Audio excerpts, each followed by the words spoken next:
My father was a journalist who was killed in Indonesia's Aceh province in 2003, at the peak of the armed conflict there.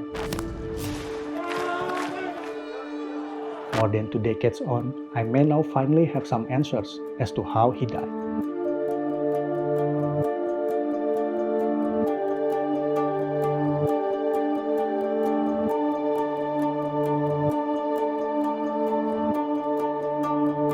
I am Ridwan Siregar. My father, Ersa Siregar, died at the end of December 2003 when I was just 19 and still studying at university. Ya pemirsa, saat ini terjadi saling baku tembak. He and his cameraman were kidnapped by the Free Aceh movement, known locally as GAM, at the end of June that year. 6 months later, on December 29, my father was shot during an ambush. Multiple accounts, including from military sources, say the shots that killed my father were fired by government forces, not GAM. Until today, my family and I don't know the perpetrator or what actually happened. But deep down in my heart, I would actually like to meet the perpetrator to ask about what really transpired, so I can finally have a proper closure and tell my children one day about their grandfather.